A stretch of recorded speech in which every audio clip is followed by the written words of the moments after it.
January 3, 2026, Caracas, Venezuela. As the darkness of night was torn apart, American Delta Force bullets ripped through the walls of Nicolás Maduro's palace. On Venezuelan soil, foreign blood was spilled. When the bodies were counted after the operation, a shocking picture emerged. Of the 75 security personnel killed, at least 32 were Cuban nationals. They were elite Cuban intelligence and special forces operatives who had guarded Maduro for years. But that night they failed to save him, and they failed to save themselves. With those 32 coffins, perhaps the final nail in the coffin of Havana, the Cuban Communist government has begun to be forged.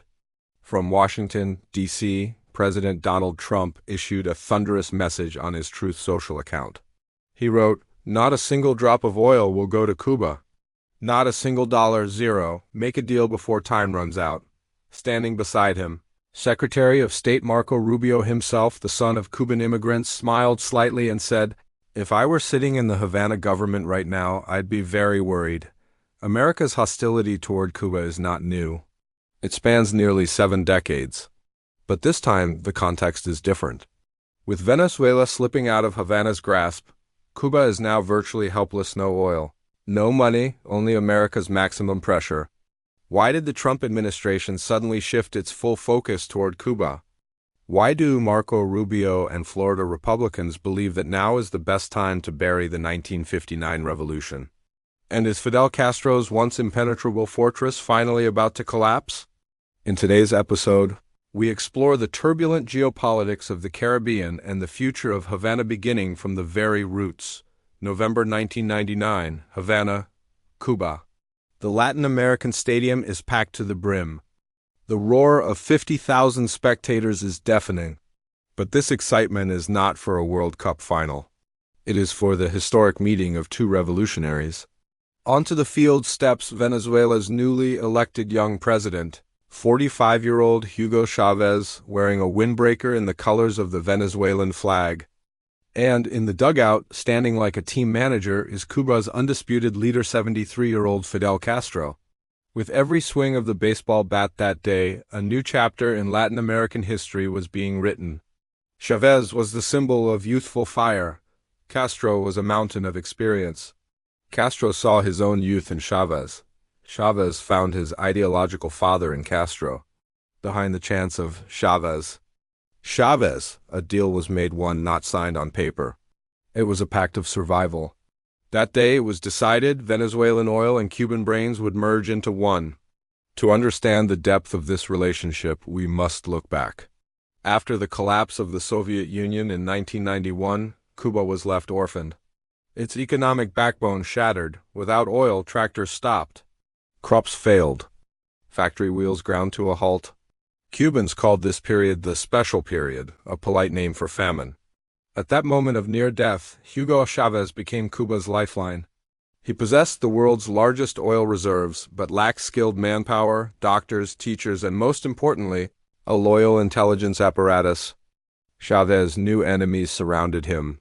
He believed the CIA was plotting to overthrow him.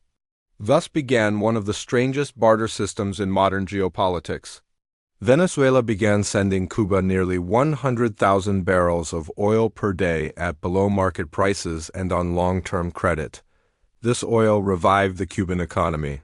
Cars returned to Havana's streets. Power plants came back online. In return, Cuba sent its greatest asset, people. Thousands of Cuban doctors fanned out across Venezuela's slums, providing free health care. Teachers spread education. But behind this humanitarian facade, a deeper game was underway. From Havana to Caracas came Cuba's most hardened intelligence officers and military advisors. Rice University energy expert Francisco Monaldi explained it this way: the financial value of what Cuba returned did not match the price of the oil. But politically, it was priceless. Cuban intelligence known as G2 helped rebuild Venezuela's military and intelligence agency, SEBIN. They became the trusted guardians of Chavez and later Maduro. Identifying conspirators, hunting CIA assets inside the military, this was the Cubans' job.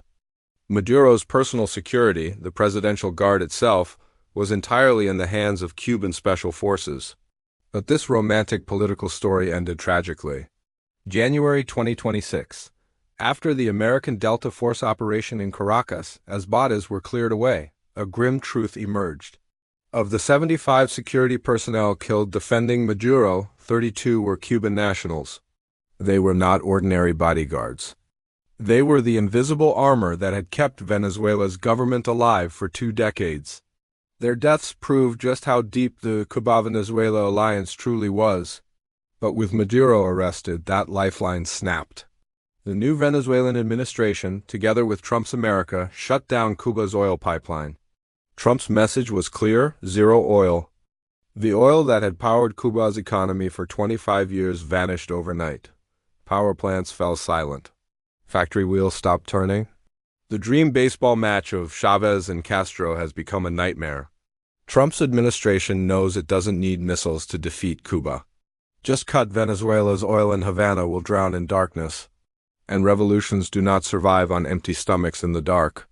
Continue seamlessly through Marco Rubio, Florida politics, Monroe Doctrine revival, China-Russia factor, humanitarian collapse, mass migration, protests, military economics, GAESA, lack of opposition leadership, nationalism, and the final question, will Cuba's army turn its guns on the people or on its own generals? At this historic crossroads, Havana trembles. Whether that tremor signals fear or change, the world may not have to wait much longer to find out.